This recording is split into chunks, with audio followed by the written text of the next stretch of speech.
Esta es parte de una larga e intensiva plática que mantuvimos con la señora Lucy. Ella estuvo durante una semana aquí en una clínica, en un hospital en la Ciudad de México. Realmente su experiencia fue más que negativa, pero ¿cómo terminó el caso de esta mujer, Mario? Porque se acercó a la asociación.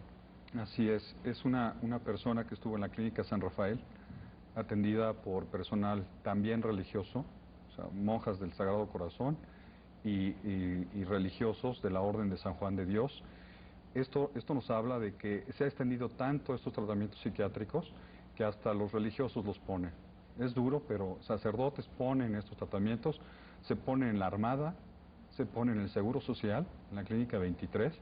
Entonces se ha extendido tanto que esto es una evidencia más. ¿Cuáles fueron las secuelas? En este caso ella menciona muy claramente que se negaba a tomar medicamentos, en este caso en la clínica, y el médico, que lo menciona en 2 o 3 oportunidades, la obliga en cierta forma a tomar esta medicina y ya se pone en manos de él. ¿Dejó alguna consecuencia, alguna secuela? Ya hablaremos del electrochoque, pero en este caso de los psicofármacos.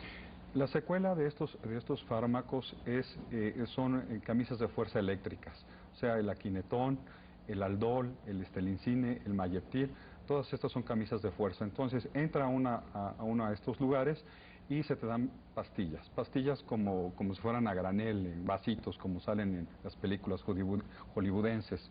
Si no te los quieres tomar, te damos en líquido en tu vaso de agua. O lo mezclan en la comida. Vigilamos que te los tomes. El paciente empieza a tener una parálisis, o sea, ya no puede caminar, ya no puede moverse y el proceso mental se detiene. Entonces, estás a la merced de ellos. No tienes derechos, oiga, me quiero salir, no te puedes salir. Una vez que entras, el tratamiento tiene que terminar, sin piedad. Sea fármacos y sean los más fuertes que hemos visto. No hay llamadas porque si se llama, pues pueden buscar ayuda. Entonces, realmente son campos de concentración, por mencionarte hay muchos más en la República que no tienes derechos, estás limitado. Hablemos del electrochoque concretamente y sí, ya le vamos a dar la oportunidad al señor que nos acompaña, José Andrés, para que nos cuente su experiencia. ¿Cuáles son las consecuencias? ¿Son realmente irreversibles? ¿Qué puede producir el electrochoque en un cuerpo humano? La discusión está abierta. Te comentaba que estuve en un programa de radio hace 15 días con el doctor Humberto Nicolini, cuando se le pregunta, ¿destruye los electrochoques las neuronas? Y el señor dijo no y bajó la mirada. Yo quiero ahondar mucho en esto, ¿no? Sobre todo porque el daño es irreversible. Todos los demás padecimientos mentales, como puede ser la tristeza, la depresión, alcoholismo, drogadicción, la histeria, son reversibles, pero el electrochoque no es reversible.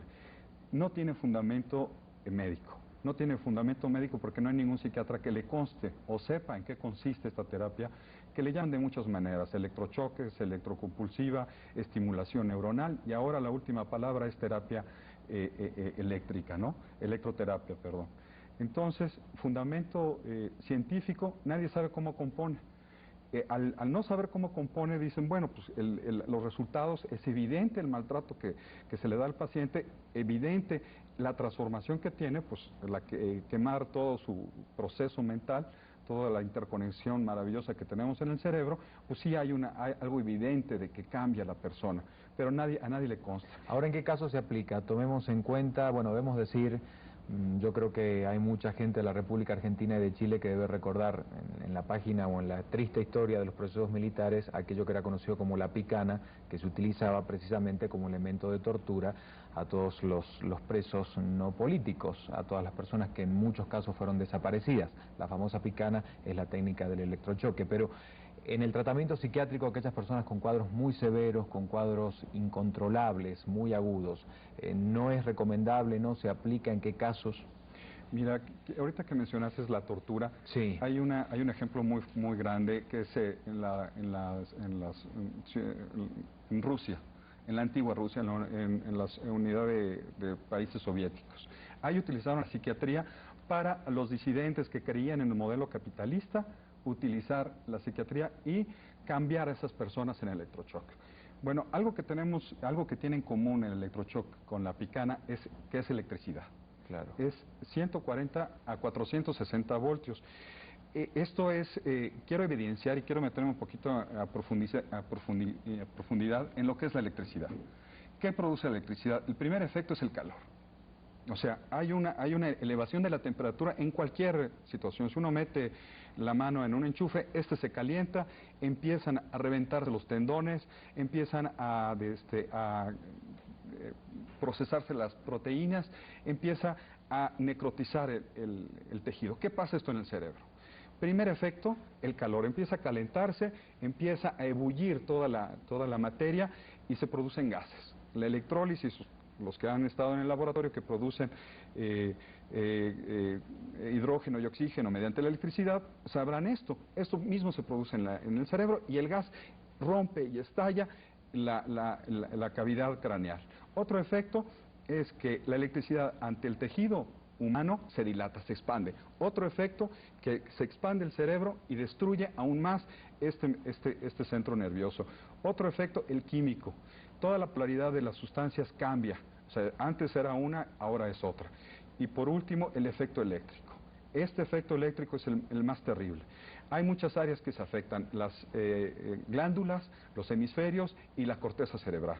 Quiero hablarte principalmente de que a la electricidad, al ponérsela al cuerpo en esta área, que no tiene un capricho más que romper el área frontal del cerebro, que es la parte más racional, que es lo que comunica con el cerebro animal, instintivo que todos tenemos, empieza a volverse el ser humano un animal. Eso es lo que convierte en principio. Hay pérdida de memoria, ¿no? Eso lo voy a ver un poco más adelante. La electricidad empieza a convulsionar todo el cuerpo, o sea, es un efecto físico.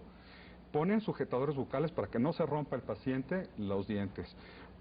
Detienen a la persona en sus piernas para que no se rompa el fémur, para que no se rompa la corteza, la columna vertebral. O sea, son efectos evidentes. Segundo, aparte de romper la conexión entre el lóbulo frontal y el demás cerebro, tenemos una destrucción de toda la corteza cerebral. O sea, la corteza cerebral es lo más sutil que tenemos, es lo que nos hace llevar la experiencias superiores, como las matemáticas, la religiosidad. O sea, esa persona pierde todas estas habilidades. Mario, tenemos que hacer una pausa. Si me lo permitís, voy a decir que tú fuiste víctima también de una terapia de electrochoque. Y sobreviviente. Exactamente las consecuencias. El señor que nos acompaña también no solamente nos va a contar esto, sino la realidad que se vive en un psiquiátrico. Él estuvo tanto en uno que es de propiedad privada y en otro que depende del gobierno, en dos países distintos. Creo que su realidad y su experiencia puede llegar a ser muy gráfica dentro del contexto del tema que hoy estamos analizando. Hoy hablamos del crimen psiquiátrico en Ecoexpediente. No se vaya.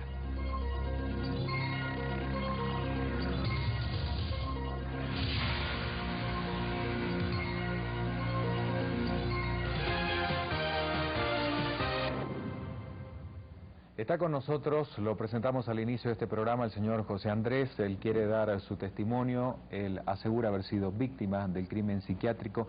Muchísimas gracias por la valentía de enfrentar, por supuesto, la posibilidad de revivir y de contar una situación que no debe haber sido precisamente la más feliz de su vida. ¿Cuánto tiempo estuvo usted en un psiquiátrico? Yo estuve en un psiquiátrico la primera vez alrededor de 2 meses. Esto fue en el Sanatorio Español y hace unos 40 años. Era usted muy joven. ¿Cuál fue su problema? El problema inicial fue que yo reprobé el examen de admisión de la universidad para la carrera de ingeniería y me deprimí. Me estuve 10 días escondido en mi casa sin salir. Esto no quería decir que yo me fuera a suicidar o que fuera a hacer alguna cosa extraordinaria, pero mis padres se asustaron y por recomendación de una amiga de ellos me llevaron al Sanatorio Español.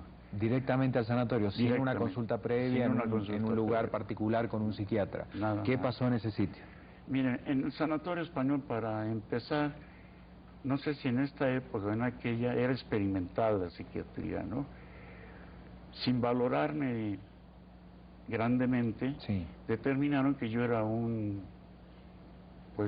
esquizofrénico. Ligero, que tenía 2 personalidades, que cuál me gustaba más, de la que dormía o de la vida real. Yo dije que de la vida real. Fue suficiente para que diera su diagnóstico el doctor Santamaría. Me aventó un tratamiento espantoso de medicamentos masivamente, de todo tipo. Yo no sé qué psiquiatra En la actualidad puede recomendar para dormir Doriden, bueno, otros medicamentos Sí, muy fuertes, muy evidentemente. tremendamente fuertes, y un tratamiento de 30 o 28 medicamentos